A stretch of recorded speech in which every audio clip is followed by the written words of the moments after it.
Hey gang, welcome back to Wes Houston Presents. Well, today's guest spent 20 years blasting through ragtime, rockabilly, country, and blues music to establish himself as a star in the New York City music scene. Well, in 1997, he relocated to South Africa to buy and operate the Blues Room nightclub. He sold the club, he's back in the US of A. My buddy for 35 years. We've got some catching up to do today as Wes Houston Presents George Worthmore. Thank you, Wes.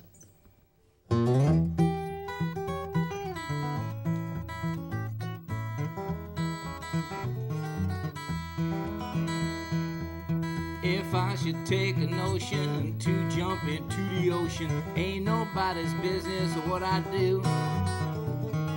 Ain't nobody's business, son, how in the world I have my fun. It ain't nobody's business but my own. You can walk downtown in your birthday suit, walk at the Bank of America with a big bag of loot. It ain't nobody's business what you do.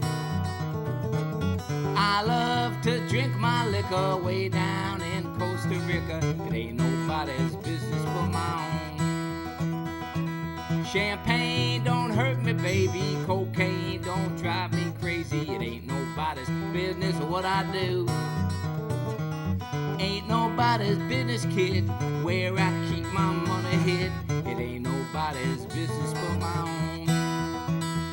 I don't smoke no dope, I don't smoke no hash. I'm gonna find out where the good stuff stashed. Ain't nobody's business what I do. Drink your whiskey, drink your wine. The narco boys gonna treat you fine. It ain't nobody's business but my own.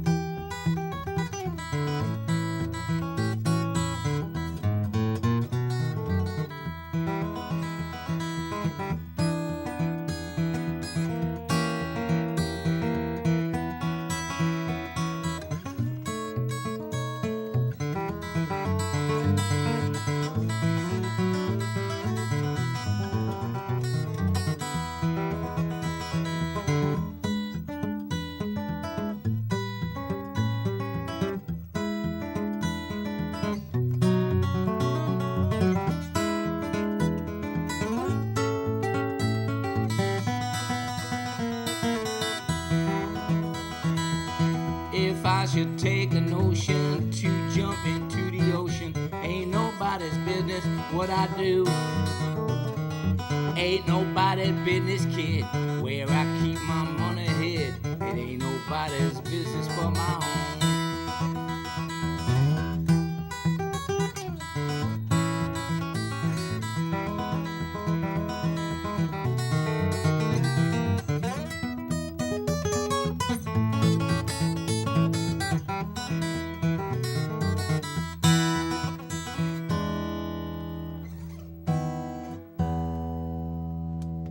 Yes.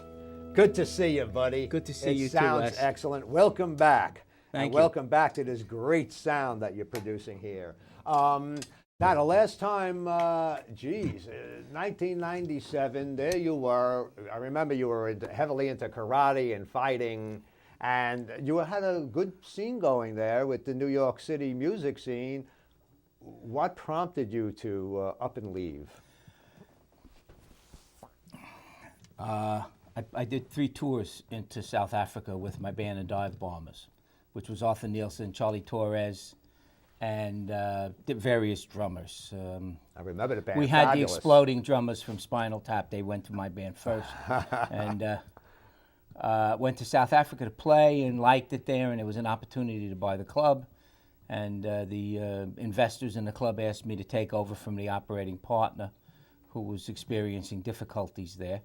And I did that. I thought about it for about a week or so, and then Just went. sold my apartment and just went, and I was there for 12 years. Wow. Now, when you were there, what kind of music did you present at the club in South Africa? Anything that made a party. Okay. It was dance music, party bands, cover dance bands. My first 2 acts were Richie Havens and Gatemouth Brown. But I Wow. had like Hugh Masekela there. I brought in bands from song bands from Havana, Cuba, and bands from the UK, bands from the Middle East, and, Now- and local bands too. Did your audience kind of shift with the presentation? Like, in other words, if you Yeah. had Richie Havens, you'd have one crowd. Yeah. If you had a Cuban band, you'd have another crowd. Yeah, it was, South Africa's a very diverse place, geographically and ethnically, like the United States is. And the events were, the demographics of the events were events driven.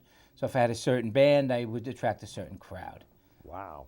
And a dozen years later, you decide to come back. That's What right. prompted that? Well, the nightclub business, after a while, it's a rough business, and Johannesburg is a rough place. So the business got a little scrappy from time to time. Yeah. You can imagine what it's like running a nightclub in a third world country with not the same type of law enforcement that we have here. Thank God you had your karate background. Yeah, but I use crazy more than I use karate. It's the crazy guy from New York. Oh, God. Hey, how about another tune? Sure. By the way, what was the name of that last tune? That was called "Ain't Nobody's Business." It's kind of an amalgam of verses from a lot of different versions of that song with my own guitar arrangement. The song was originally written by Bessie Smith's piano player, whose name I forget. I'm sorry. And then I heard a fellow named Eric Schoenberg do it back in the '60s, and the main riff I got from my teacher Dave Van Ronk. Terrific. And matter of fact, Dave Van Ronk, I'm going to do a song that Dave Van Ronk taught me. Poor Dave, he's been gone for about 4 or 5 years now, and unfortunately, just recently, people are starting to realize what an important figure he was. There's a great book, The Mayor of McDougal Street. Yes. You've read it, I'm sure, 10 times. Yeah. Plus, there's a PBS special on him, and if there's one thing that I think that Dave's passing makes me remember, is that you have to tell people how much you appreciate them while they're still around. Absolutely. And Frank Christian told me the same thing. Yeah. He was a good friend of You Dave got Van to. Ronk. Yep. So anyway, Dave taught me this song, and this is almost a note-by-note transcription of his arrangement. And the name of this tune? This is called "The Ducks Yas Yas." Great, we're ready.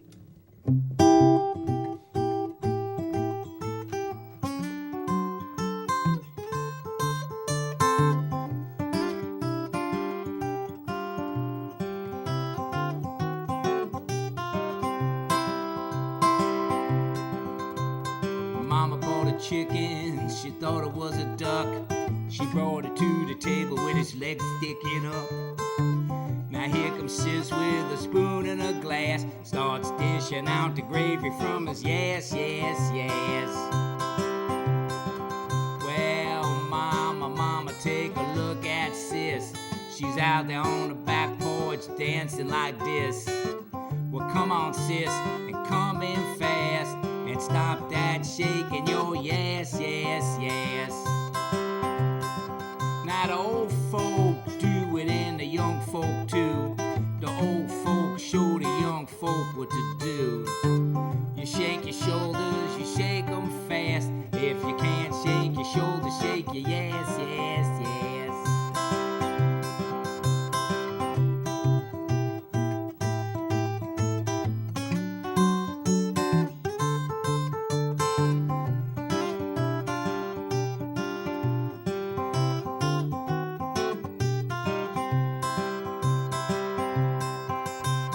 Way down yonder in St. Augustine, a black cat sat on a sewing machine. And that machine, it sewed so fast, he took 99 stitches up his yes. 'Twas the night before Christmas, and all through the house, not a creature was stirring, not even a mouse. When out on the lawn there arose a big crash. It was Santa Claus sliding on his yes.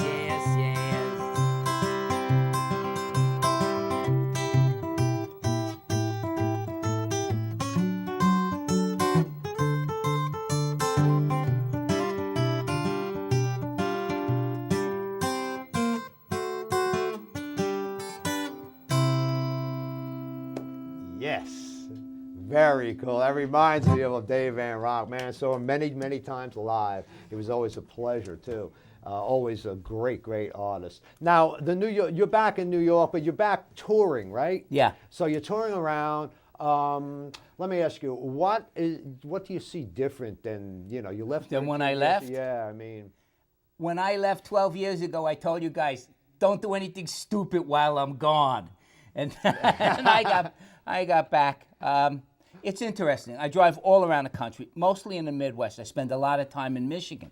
And those people have been hit hardest by the recession. Right. And, a lot of houses with broken roofs and abandoned buildings and closed down, downtown business districts. A lot of houses for sale, people out of work. In other words, your music finally fits in. Yeah, it's the blues. So I see that, and I see all of these people driving these gasoline is like twice as much as when I left. And I get back on the road and I see all of these jerks driving giant pickup trucks with nothing in them except their lard burrito-soaked 7-Eleven eating asses, carting themselves around in these giant trucks and SUVs going nowhere. But other than that, how do you find it? Other than that, it was it's nice to be back. Good. Good. TV's different too. Oh yeah. I turned on the History Channel expecting to see like the Nuremberg trials or maybe something about the Cold War or the French Revolution. Instead, I get Dog the Bounty Hunter and guys chopping down trees. Well, so that's the new history. There it is. That will be the new 10 years from now, the old history, Yeah. unfortunately. And how do you feel? Have you contacted any of the folks you used to play with? And Well, one of the things I didn't realize when I got back was that my entire network would have evaporated. It's not like you stop in a business and then you just get back online where you were. right. So, I realized when I came back to playing that my life was the people that were in it. So I decided to reconnect with people and be with people that were uplifting and positive. Well, I know that you take full advantage of all the modern electronic communications. I got a satellite in synchronous orbit over my head with my own name in it that beams down various messages to Right. me. You just think of who you want to talk to, and they're there. Now, I noticed on your website you mentioned something about a little bit of acting you did. What was that about? Well, I was trained as an actor. I didn't really go to school as a guitar player, and guitar was just a way to meet chicks, and make a little money on the side. Well, wait a minute. Then why are you still doing it? So the acting? I just did a movie with William H. Macy and Meg Ryan called The Deal. Good. It went immediately to video. Beautiful. And I had a whole scene with Academy Award William H. Macy around a table. He expects a romantic dinner. He hears the studio executive is coming. He thinks it's Meg Ryan. So he puts flowers in the hotel room and buys wine. He gets this beautiful table. And the studio sends me instead. Oh. So that's the joke in the, Yeah. Expects Pretty Meg cool. Ryan, he gets me, Great. Now, do you expect to pursue any of this? I know you're on the road with your guitar now. I'm just playing guitar. That's what I'm doing. No more acting.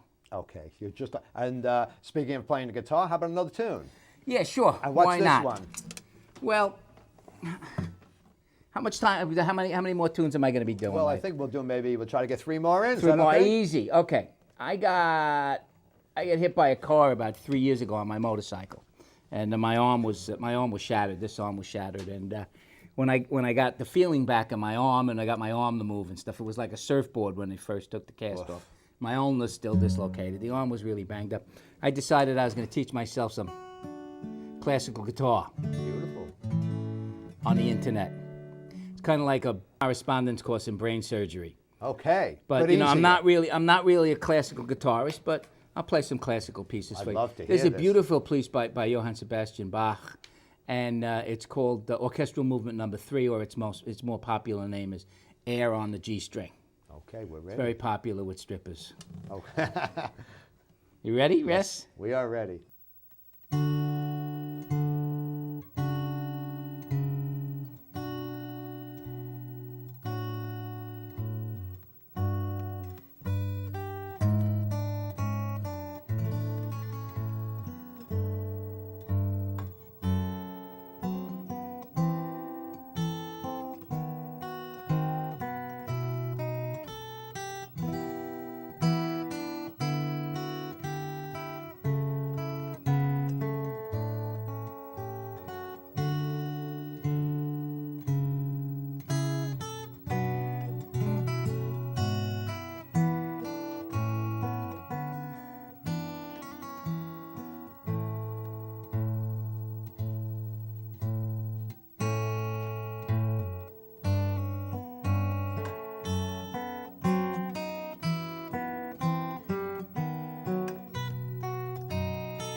That part I recognize. Fred Piscop. Yeah. Oh, that's beautiful. Thank man. You must have been a little early laid in up the for a morning while for that. there to learn all of this correspondence. Jeez, sounds beautiful. Thank you. And then you took it. Now, who were some of your early influences on the guitar? Mississippi John Hurt, Taj Mahal. Wow. Chet Atkins, Dave Van Ronk, Bucko White, Robert Johnson, Charlie Patton. What they call these days the Americana, the roots, you know. Yeah. It all blends into But one. I also listen to, like Chuck Berry and Bo Diddley and Buddy Holly and of course. The Ventures and stuff like that. Buddy Holly, Chuck Berry, that's, it's right there with Muddy Waters and Little Walter, you know what I mean? It's like the same mo. Yes. And tell me one thing. I know you took lessons from Dave Van Ronk and then Ian Buchanan, but you have can you tell me briefly about your don't play guitar, play the music learning experience? Do you still operate that? Yeah, I just taught on this tour. I did four workshops. I did one at the Sarasota Guitar Company in Sarasota. Then I went on to do a couple of gigs in Ohio, and then I went to the St. Louis School of Folk Music. I taught it there. I taught it at the Old Town School of Folk Music in Chicago, and then I taught it at Elderly Musical Instruments in Lansing, Michigan. Wow. And the workshop is talks about the guitarist's, average guitarist's basic lack of training in musical fundamentals and how that limits him as a guitar player when he wants to go on and learn more things that he's not based in fundamentals. So that's why it's don't play the guitar, play the music. Right, don't play the guitar, play the music. Chet Atkins had a quote, don't play the notes, play the music. Well, they also asked Chet Atkins if he knew how to read music, and he said not enough to hurt his playing. Yeah, I think that's from Pete Seeger. Off the cuff. Actually, he got that from Pete Seeger. He got that from Pete Seeger, who I would believe about that. So the workshop is, it basically talks about playing in time and playing in tune and how to get your instrument to sound good. Beautiful. And if you can do those three things as a guitarist, what you play will sound like music. If you You're don't, on your way. it'll sound like. Yeah, exactly. You have to try and play in time and be in tune. And it talks about various roads to that and working with a metronome and how to keep your guitar in tune and the basics. That you need to know fundamentals. Before you get right. Fundamentals. You got to. And people forget about that. And it's a lot of concentration to keep all those balls up in the air. It's kind of like absolutely. playing guitar is like the guy on Ed Sullivan, like spinning the plates. Yeah. He's got the plates going. You got to run from thing to thing. See, well, how about another tune? Okay, I'm going to need to retune a little bit for this. Okay. If you don't mind. But one of the great things about traveling around the country all the time, I spend half my time practicing, the other half my time on the internet getting my tours ready, and the other half behind the wheel of the car. That's three halves. Yeah, and also when do you squeeze in doing a little playing? Yeah, and I got to do a little playing. Yeah. Now you're going to an open G here? Yeah, I'm dropping the A down to a G. Right. And the E down to a D. Beautiful. So it's drop D, drop G, and it's a really great tuning for playing in G, because it gives you a couple extra bass notes. Very cool. So I'm staying with this fella, this long-distance trucker in Michigan when I'm up there playing. I'm staying in his trailer, and we're sitting in his living room, and he says, you should do this song, you should do this, Yeah. He said I should do this song, and I didn't know if I should do it or not, but I decided to work it up, and now what's the name of this one? it's by Pee Wee King. Let's see if you can guess. Okay.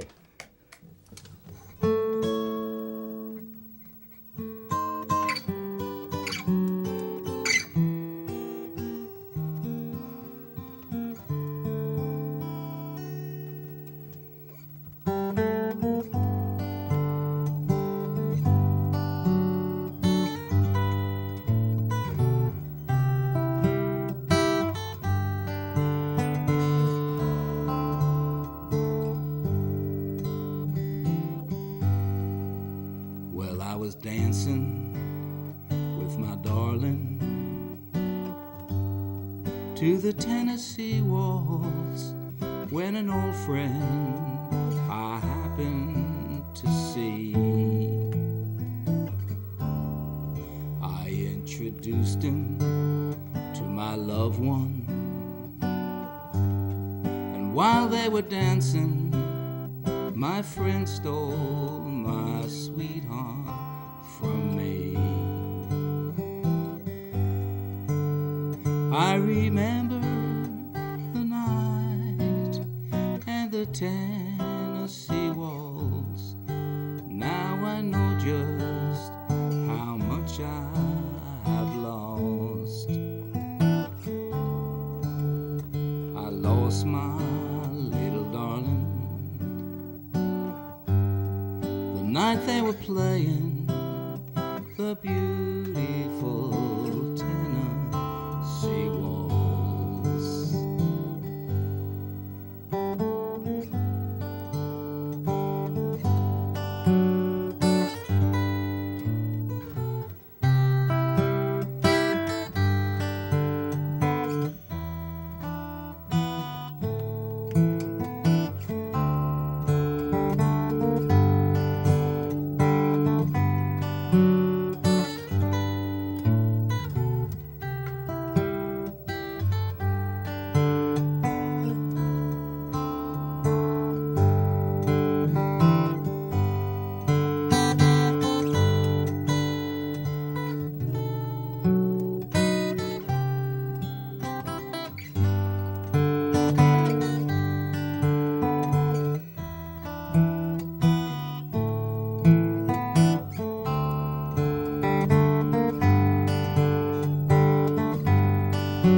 I remember the night and the Tennessee waltz. Now I know just how much I've lost. I lost my little darling the night they were playing the beautiful Tennessee waltz.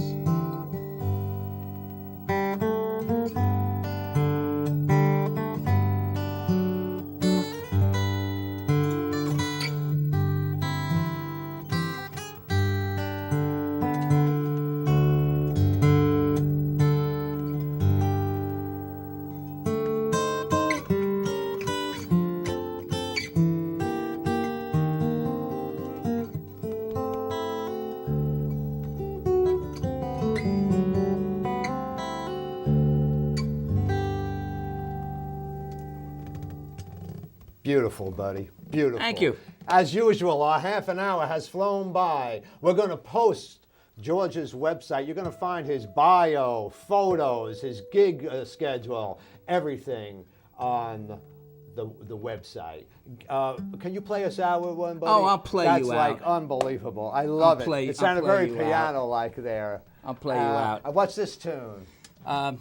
This is called Vincent. Vincent.